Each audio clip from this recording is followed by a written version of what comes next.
ॐ प्रणम्य शिरसा देवं गौरीपुत्रं विनायकं भक्तावासं स्मरे नित्यम् आयुष्काम्यार्थसिद्धये।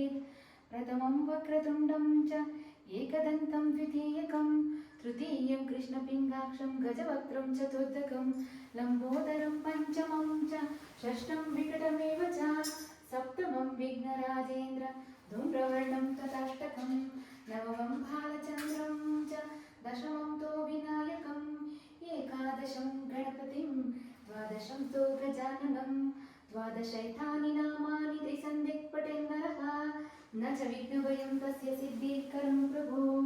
विद्यार्थी लभते विद्यं धनार्थी लभते धनं पुत्रार्थी लभते पुत्रोन्मोक्षार्थी लभते गतिं जपेत् गणपतिस्तोत्रं षड्भिर्मासे फलं लभेत् संवत्सरेण सिद्धिं च लभते नात्र संशयः।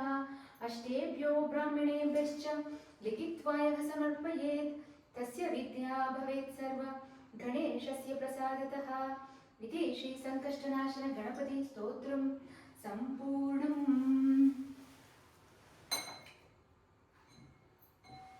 नमस्तेषु महामाये श्रीपीठे सुरपूजिते शङ्खचक्रागदाहस्ते महालक्ष्मी नमोस्तुते।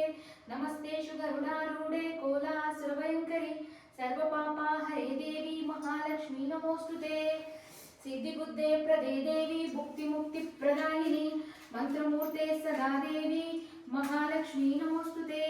आद्यन्तरहिते देवी आदिशक्ति महेश्वरी योगज्ञे योगसम्भूते महालक्ष्मी नमोस्तुते।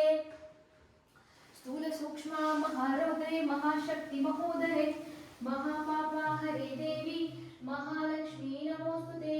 पद्मासनस्थिते देवी परब्रह्मस्वरूपिणी परमेशी जगन्माता महालक्ष्मी नमोस्तुते। महालक्ष्म्यष्टकं स्तोत्रं यः पठेन् भक्तमानरः सर्वसिद्धिमवाप्नोति राज्यं प्राप्नोति सर्वदा। एककाले पठे नित्यं महापापविनाशनं विकालं यः पठे नित्यं धनधान्यसमन्वितः त्रिकालं यः पठे नित्यं महाशत्रुविनाशनं महालक्ष्मीर्भवे नित्यं प्रसन्नवरदां शुभं। सुमनसुवन्दितसुन्दरि माधवी चन्द्रसहोदरि हेममये मुनिगणमण्डितमोक्षप्रदायिनि मञ्जुलभाषिनि वेदनुते पंकजवासिनि देवसुपूजित सद्गुणवर्षिणि शान्तियुते। जय जय हे मधुसूदन कामिनि आदिलक्ष्मी सदा पालय माम्। ऐकलिकल्मषनाशिनि कामिनि वैदिकरूपिणि वेदमये क्षीरसमुद्भव मङ्गलरूपिणि मन्त्रनिवासिनि मन्त्रनुते मङ्गलदायिनि अम्बुजवासिनि देवगणाश्रितपादयुते। जय जय हे मधुसूदन कामिनि धान्यलक्ष्मी सदा पालय माम्। जय वरवर्णिनि वैष्णवि भार्गवि मन्त्रस्वरूपिणि मन्त्रमये सुरगणपूजित शीघ्रफलप्रद ज्ञानविकासिनि शास्त्रनुते भवभयहारिणि पापविमोचिनि साधुजनाश्रितपादयुते। जय जय हे मधुसूदन कामिनि धैर्यलक्ष्मी सदा पालय माम्। जय जय दुर्गतिनाशिनि कामिनि सर्वफलप्रद शास्त्रमये रजगजतुरगपदाति समावृत परिजन मंडित लोकनुते हरिहर ब्रह्म सुपूजित सेवित ताप निवारिणि पालयुते। जय जय हे मधुसूदन कामिनि गजलक्ष्मी सदा पालय माम्। ऐकगवाहिनि मोहिनि चक्रिणि रागविवर्धिनि ज्ञानमये गुणगणवारिणि लोकहितैषिणि सुरसुप्तभूषित गाननुते सकल सुरासुर देव मुनीश्वर मानव वंदित पादयुते। जय जय हे मधुसूदन कामिनि संतानलक्ष्मी सदा पालय माम्। जय कमलासिनि सद्गुणदायिनि ज्ञानविकासिनि ज्ञानमये अनुदिनमर्चित कुङ्कुमधूसुरभूषित वासित वाद्यनुते कनकधरास्तुति वैभव वन्दित शङ्कर देशिक मान्यपते। जय जय हे मधुसूदन कामिनि विजयलक्ष्मी सदा पालय माम्। विजयलक्ष्मी सदा पालय माम्। विजयलक्ष्मी सदा पालय माम्। प्रणतसुरेश्वरि भारति भार्गवि शोकविनाशिनि रत्नमये मणिमय भूषित कर्णविभूषण शान्ति समावृत हास्यमुखे नवनिधिदायिनि कलिमलहारिणि कामितफलप्रद हस्तयुते। जय जय हे मधुसूदन कामिनि विद्यालक्ष्मी सदा पालय माम्। विद्यालक्ष्मी सदा पालय मां विद्यालक्ष्मी सदा पालय मां दिवि दिवि धिं दिवि धिं दिवि धिं दिवि दुन्दुभिनाद सम्पूर्णमये गम गम गुङ्गम शङ्खनिनाद सुवाद्यनुते वेद पुराण इतिहास सुपूजित वैदिक मार्ग प्रदर्शयते जय जय हे मधुसूदन कामिनि धनलक्ष्मी सदा पालय मां धनलक्ष्मी सदा पालय मां धनलक्ष्मी सदा पालय माम् इति श्री अष्टलक्ष्मी स्तोत्रं सम्पूर्णम् वक्रतुण्ड महाकाय कोटिसूर्यसमप्रभा निर्विघ्नं कुरु मे देव सर्वकार्येषु सर्वदा कल्याणाद्भुतगात्राय कामितार्थप्रदाय श्रीमद्वेङ्कटनाथाय श्रीनिवासाय ते नमः या देवी सर्वभूतेषु मातृरूपेण संस्थिता नमस्तस्यै नमस्तस्यै नमस्तस्यै नमो नमः या देवी सर्वभूतेषु विद्यारूपेण संस्थिता नमस्तस्यै नमस्तस्यै नमस्तस्यै नमो नमः या देवी सर्वभूतेषु शक्तिरूपेण संस्थिता नमस्तस्यै नमस्तस्यै नमस्तस्यै नमो नमः या देवी सर्वभूतेषु गुरुरूपेण संस्थिता नमस्तस्यै नमस्तस्यै नमस्तस्यै नमो नमः या देवी सर्वभूतेषु शान्तिरूपेण संस्थिता नमस्तस्यै नमस्तस्यै नमस्तस्यै नमो नमः सर्वमङ्गले माङ्गल्ये शिवे सर्वार्थसाधिके शरण्ये त्र्यम्बके देवी नारायणि नमोस्तुते अन्नपूर्णे सदा पूर्णे शङ्करप्राणवल्लभे ज्ञानवैराग्यसिद्ध्यर्थं भिक्षादेहि च पार्वती सरस्वती नमस्तुभ्यं वरदे कामरूपिणी विद्यारम्भं करिष्यामि सिद्धिः भवतु मे सदा पूज्याय राघवेन्द्राय सत्यधर्मरताय च भजतां कल्पवृक्षाय नमतां कामधेनवे कृष्णाय वासुदेवाय देवकीनन्दनाय च नन्दगोपकुमाराय गोविन्दाय नमो नमः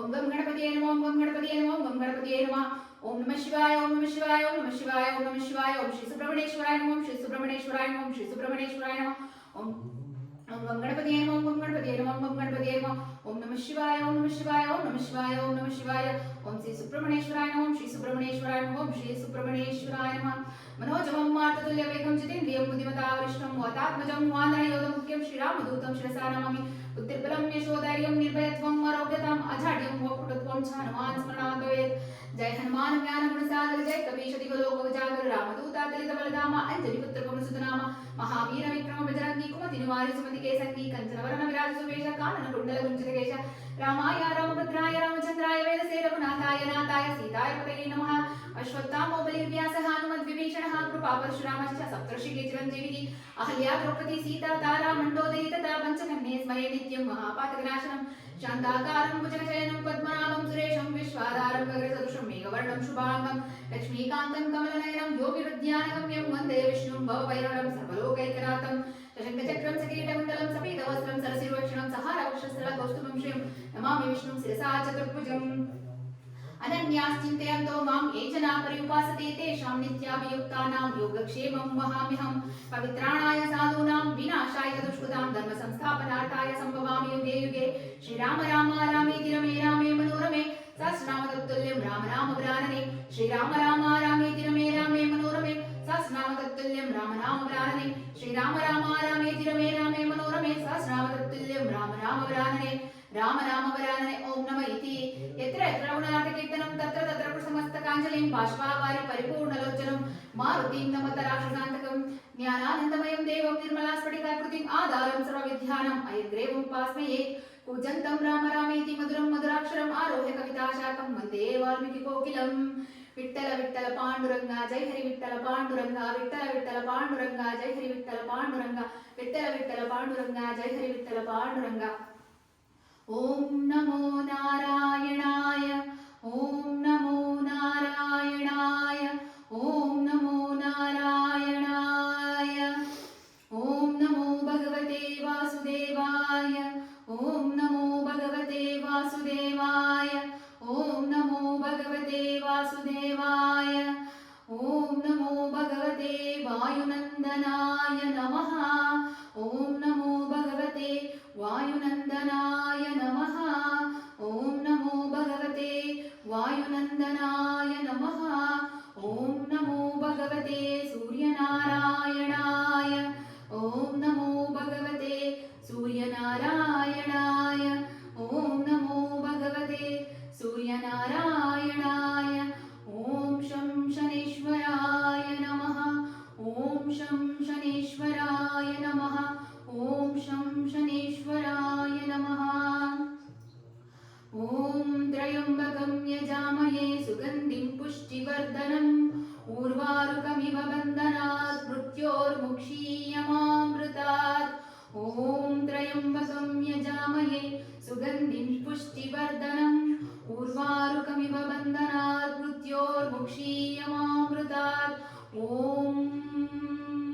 त्र्यम्बकं यजामहे सुगन्धिं पुष्टिवर्धनम् ऊर्वारुकमिव बन्धनात् मृत्योर्मुक्षीयमामृतात् ॐ भूर्भुवः स्वः तत्सवितुर्वरेण्यं भर्गो देवस्य धीमहि धियो यो नः प्रचोदयात् ॐ भूर्भुवः स्वः तत्सवितुर्वरेण्यं भर्गो देवस्य धीमहि धियो यो नः प्रचोदयात् ॐ भूर्भुवः स्वः तत्सवितुर्वरेण्यं भर्गो देवस्य धीमहि धियो यो नः प्रचोदयात् कायेन वाचा मनसेन्द्रियैर्वा बुद्ध्यात्मना वा प्रकृते स्वभावा करोमि यद्यत् सकलं परस्मै ಶ್ರೀನಾರಾಯಣಾಯೇತಿ ಸಮರ್ಪಯಾಮಿ ಮನ್ನಿಸಿ ಮುನ್ನಡೆಸಿ ದಾರಿ ತೋರಿನಂದೆಂದು ನಿಮ್ಮೋಳ ಕೃಪೆ ತೋರಿ ಕಾಪಾಡಿ ಸರ್ವೇ ಜನಾಃ ಸುಖಿನೋ ಭವಂತು ಸಮಸ್ತ ಸನ್ಮಂಗಳಾನಿ ಭವಂತು ಮಾ